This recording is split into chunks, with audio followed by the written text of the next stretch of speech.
What is up guys, मैं हूं सचिन चांगडा और आप लोग देख रहे हो Sachin bio classes. So guys, welcome back to another video.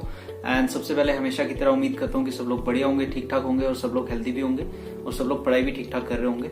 तो अभी करते हैं हमारी आज की वीडियो की बात। तो यार काफी टाइम से मेरे पास मैसेज आ रहे हैं बहुत सारे कि भैया क्रोक एग्जाम से रिलेटेड कोई वीडियो बनाओ आप। क्रोक एग्जाम के बारे में इतनी क्लैरिटी नहीं है स्टूडेंट के पास जितनी होनी चाहिए। तो मैंने एक या दो वीडियो इससे पहले क्रोक से रिलेटेड बनाई है। एक तो मैंने क्रोक को जनरली उसका डिस्क्रिप्शन दिया था कि क्रोक कैसे होता है, क्रोक का स्टडी क्रोक का एग्जाम पैटर्न कैसा रहता है और क्या कुछ सिलेबस रहता है क्रोक का।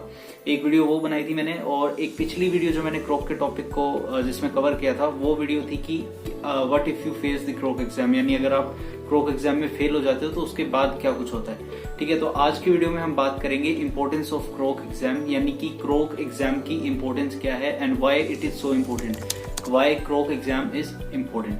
तो इस वीडियो को लास्ट तक देखना बहुत ज्यादा इंपॉर्टेंट। शायद क्रोक एग्जाम की मैंने जितनी वीडियो बनाई है उनमें सबसे ज्यादा इंपॉर्टेंट ये वीडियो होने वाली है। आई रियली होप कि आपको वीडियो पसंद आएगी, तो लास्ट तक देखना इस वीडियो को। तो बिना किसी देरी के लेट्स गेट स्टार्टेड। तो यार वीडियो शुरू करते हैं। और आज के वीडियो में जैसा कि मैंने बताया हम लोग बात करने वाले हैं कि why crook exam is so important. तो बात ऐसी यार, देखो जब भी आप एमबीबीएस करने आते हो, यूक्रेन की मैं बात कर रहा हूँ, क्रोक एग्जाम सिर्फ यूक्रेन में होता है। रशिया, फिलीपींस या यूक्रेन को छोड़ के जितने भी कंट्रीज हैं, आप जितने भी कंट्रीज जानते होंगे जिनमें एमबीबीएस होता है, उनमें कहीं नहीं होता ये एग्जाम। ये सिर्फ आपको यूक्रेन में ही मिलेगा, क्रोक नाम का जो एग्जाम होता है। ठीक है, और क्रोक एग्जाम में आपको एक शॉर्ट ब्रीफ इसका दे देता हूँ, ब्रीफ इंट्रोडक्शन दे देता हूँ क्रोक एग्जाम का।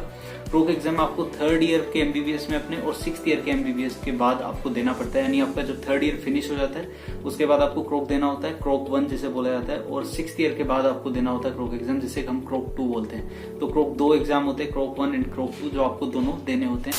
तो यार सबसे पहले तो क्रोक एग्जाम की इंपॉर्टेंस ये है कि क्रोक एग्जाम आपको अपना एक रियलिटी चेक देता है। क्रोक एग्जाम आपको ये बताता है कि आप कहाँ स्टैंड करते हो, क्योंकि आप थर्ड ईयर में जब जाते हो यूक्रेन से, जब आप एमबीबीएस कर रहे हो, तो आपको फर्स्ट ईयर होता है, आपका सेकंड ईयर होता है एंड देन आपका थर्ड ईयर हो जाता है। तो तीनों सालों को मिला के आपके जो इंपॉर्टेंट सब्जेक्ट्स होते हैं उनका एक पेपर बनता है जिसे हम क्रोक 1 बोलते हैं, और वो क्रोक 1 आपको क्लियर करना होता है। ठीक है, अब क्रोक 1 में कोई नेगेटिव मार्किंग नहीं होती, और क्रोक 1 में की पासिंग परसेंटेज होती है 60.5%। हालांकि इस साल का जो अभी परसेंटेज थी, पासिंग परसेंटेज, उसको थोड़ा सा रिड्यूस करके यहाँ पे 55.5% कर दिया गया। तो अब की बार तो मतलब पासिंग परसेंटेज और भी अच्छा है। यहाँ का 90, मेरी खुद की यूनिवर्सिटी का ऑलमोस्ट 90% रिजल्ट आया, ऑलमोस्ट सारे स्टूडेंट पास हुए हैं, तो बहुत अच्छा रिजल्ट आया क्रोक 1 का। तो क्रोक एग्जाम इंपॉर्टेंट इसलिए बन जाता है कि ये आपको आपकी रियलिटी बताता है कि आपने कितना पढ़ा है अभी तक 3 सालों में, कितना नहीं पढ़ा। अब क्रोक एग्जाम इसलिए रियलिटी बताता है क्योंकि अगर आप कहीं और एमबीबीएस कर रहे हो, अगर आप रशिया से कर रहे हो या किर्गिस्तान से, कजाकिस्तान से, कहीं और से भी कर रहे हो, तो आपकी 6 साल की जो एमबीबीएस होती है या 5.5 साल की जितनी भी होती है, वो एकदम स्मूथ चलती है फर्स्ट ईयर से लेके सिक्स्थ ईयर तक। एंड उसके बाद सिक्स्थ ईयर के बाद आपको एमसीआई एग्जाम देना होता है, या जो भी आपका लाइसेंसिंग एग्जाम होता है वो आपको देना होता है। ठीक है, तो बीच में कोई हर्डल नहीं है जो आपको अपना एक रियलिटी बताए कि आप कहाँ स्टैंड कर रहे हो, एटलीस्ट थोड़ा बहुत बताए। मैं मानता हूँ कि क्रोक एग्जाम इतना टफ नहीं है कि आपको मतलब एमसीआई के लिए एकदम से प्रिपेयर कर दे, but still it is a hurdle जो आपको पास करना होता है। ठीक है, तो जब स्टूडेंट को दिखता है कि उसके सामने थर्ड ईयर में एक एग्जाम होने वाला है जिसके सिर्फ 2 अटेम्प्ट हैं, और अगर वो 2 अटेम्प्ट में भी फेल हो जाता है तो उसको सेमेस्टर बैक लगेगा, उसका फीस उसे दोबारा सबमिट करना पड़ेगा, उसके 6 महीने जाएंगे, वेस्ट होंगे एंड वो सब। तो स्टूडेंट किसी ना किसी तरह पढ़ने की कोशिश करता है। तो ये मेरे को क्रोक एग्जाम की सबसे अच्छी चीज लगती है। यूक्रेन के जितने भी कॉलेज हैं उनमें आपको क्रोक एग्जाम देना होता है and third year and sixth year. ठीक है, तो आपके सामने आपको पता है। अब देखो यहाँ पे आप जब भी आते हो पढ़ाई करने, तो जो डेली क्लासेस होती हैं, जो मॉड्यूल्स होते हैं जनरली, वो इतना दिक्कत नहीं है उन्हें पास करने में। वो आप फर्स्ट अटेम्प्ट में अगर नहीं कर पाते हो क्लियर, तो उसका सेकंड अटेम्प्ट आपको मिलता है, थर्ड अटेम्प्ट आपको मिलता है। बट क्रोक एग्जाम के साथ ऐसा नहीं है। क्रोक 1 में तो आपको 2 अटेम्प्ट मिलते हैं, बट क्रोक 2 में आपको सिर्फ 1 एग्जाम मिलता है। ठीक है, तो इसलिए स्टूडेंट्स थोड़ा सा सीरियस होते हैं। क्रोक एग्जाम है तो उन्हें लगता है कि हाँ कुछ हर्डल है तो उन्हें पढ़ना पड़ेगा। ठीक है, तो वो चीज ज्यादा सही है एज कम्पेयर टू उन कंट्रीज में एमबीबीएस करना जहाँ पे कोई एग्जाम नहीं है, जहाँ पे सब कुछ स्मूथ चलता है। ठीक है, मैं ये नहीं बोल रहा हूँ कि उन कंट्रीज के जो स्टूडेंट्स हैं वो वीक होंगे as compare to Ukrainian student या ऐसा कुछ, बट स्टिल एक हर्डल होता है जिसके लिए आपको मेंटली आप सोचते हो कि हाँ यार इस चीज के लिए मेरे को प्रिपेयर करना है। तो ये क्रोक एग्जाम की सबसे बड़ी इंपॉर्टेंस है, जो मेरे को लगता है कि क्रोक एग्जाम क्यों इंपॉर्टेंट है।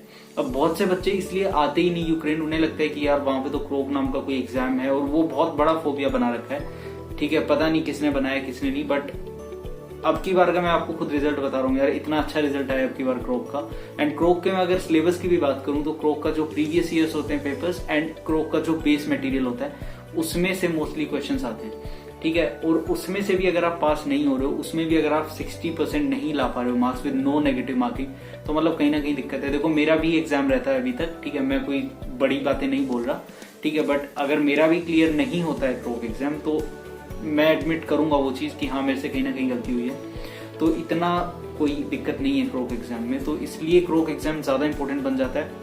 तो यार इस बारे में तो मैं फाइनली यही बोलूंगा कि क्रोक एग्जाम बहुत इंपॉर्टेंट है और क्रोक एग्जाम की इंपॉर्टेंस भी है। क्रोक एग्जाम एग्जिस्ट इसीलिए करता है क्योंकि ये इंपॉर्टेंट है, ठीक है। तो अगर आप सिर्फ एक क्रोक एग्जाम की वजह से आप यूक्रेन से एमबीबीएस को डिनाई कर रहे हो तो वो चीज सही नहीं है। वो अलग बात है कि आपको कहीं और जाना है या किसी और चीज से, बट एक क्रोक एग्जाम को लेकर आप अपनी पॉइंट ऑफ व्यू चेंज मत करें कि मेरे को यूक्रेन सिर्फ इसीलिए नहीं जाना क्योंकि वहां पे क्रोक एग्जाम है। क्योंकि क्रोक एग्जाम आपको एक रियलिटी चेक करवाता है कि आप कहाँ स्टैंड कर रहे हो, कहाँ नहीं। आप ज्यादा दिनों तक भाग नहीं सकते किसी एग्जाम से, तो आपको देना ही पड़ेगा एग्जाम। फाइनली कभी ना कभी तो आपको देना ही है एग्जाम, तो इसलिए क्रोक एग्जाम बहुत इंपॉर्टेंट बन जाता है, राइट। अगर आपको कोई बोल रहा है कि ठीक है यार यूक्रेन में मत जाओ, यूक्रेन में क्रोक एग्जाम है, आप फेल हो जाओगे, आप ये हो जाओगे, आपका फर्स्ट ईयर में आप वापस चले जाओगे, आपका 1 साल का बैक लग जाएगा, 2 साल का बैक लग जाएगा, तो ऐसा कुछ नहीं है। ये सारे जितने भी रूमर्स थे, जितने भी मिसकंसेप्शन है, वो सब मैंने अपनी पिछली वीडियो में क्लियर करे हैं क्रोक वाले में, तो ऐसा कुछ नहीं है। तो मेन बात यही है कि KROK is an important exam and KROK has some importance,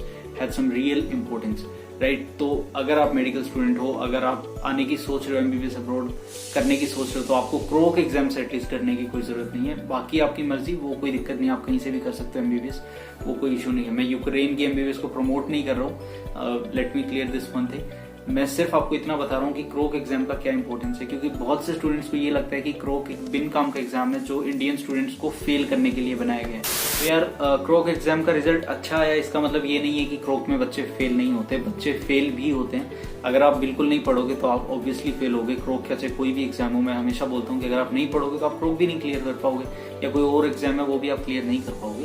तो बेशक आपको क्रोक एग्जाम के लिए पढ़ना पड़ेगा। क्रोक एग्जाम एक सीरियस एग्जाम है जिसमें क्वेश्चंस पूछे जाते हैं सारे इंपॉर्टेंट सब्जेक्ट से, एनाटॉमी, फिजियोलॉजी, बायोकेमिस्ट्री, माइक्रोबायोलॉजी, ये जितने भी इंपॉर्टेंट सब्जेक्ट्स हैं इनसे आपसे क्वेश्चंस पूछे जाते हैं। और इसकी पासिंग परसेंटेज जनरली 60.5 होती थी, अब की बार इसे 55.5 कर दिया गया passing percentage with no negative marking.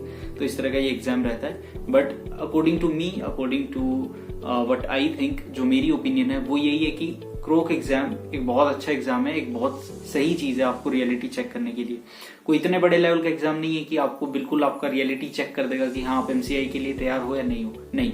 But still एक हर्डल है जो आपको दूसरी जगह आप एमबीबीएस करते हो वो आपको फील नहीं होता और आप एकदम स्मूथली चलते हो, एंड देन आप सडनली एक्सपोज हो जाते हो जब आपको एमसीआई या नेक्स्ट एग्जाम फेस करना पड़ता है। तो इस एग्जाम के साथ ऐसा नहीं है। आप एग्जाम देखोगे, आपको पता लगेगा कि आपके सामने हर्डल्स हैं, तो आप एग्जाम को भी अटेम्प्ट करना सीखोगे, आप एग्जाम को क्लियर करना भी सीखोगे। तो वो चीज भी काफी बूस्ट करती है, आपको काफी कॉन्फिडेंस देती है। तो इसलिए मेरे हिसाब से क्रोक एग्जाम की एक इंपॉर्टेंस बनती है। So that's it for today's video. आज के वीडियो में यही डिस्कस करना था कि क्रोक एग्जाम की इंपॉर्टेंस क्या है and why crook exam is so important, right. तो अगर आपको कोई बोल रहा है, फिर रिपीट कर रहा हूँ, अगर कोई बोल रहा है कि क्रोक है वहां पे और मत जाओ, आपको फेल कर दिया जाएगा वहां पे, ऐसा नहीं है। पढ़ोगे तो बिल्कुल फेल नहीं होगे, नहीं पढ़ोगे तो बेशक फेल हो जाओगे, ठीक है। ये सिंपल सा कंक्लूजन इस वीडियो का। तो खत्म करते हैं इस वीडियो को यहीं पे। अगर पसंद आई हो तो लाइक कर देना, शेयर कर देना और कमेंट करके जरूर बताना कैसी लगी आपको ये वीडियो। कमेंट करके आप ये भी बता सकते हो कि आने वाली वीडियोस किस टॉपिक पर मैं बनाऊं, तो I will try to cover those topics first, okay. अगर आप इंस्टा पे मेरे को फॉलो कर सकते हो, अगर नहीं करते हो तो फेसबुक पे फॉलो कर सकते हो।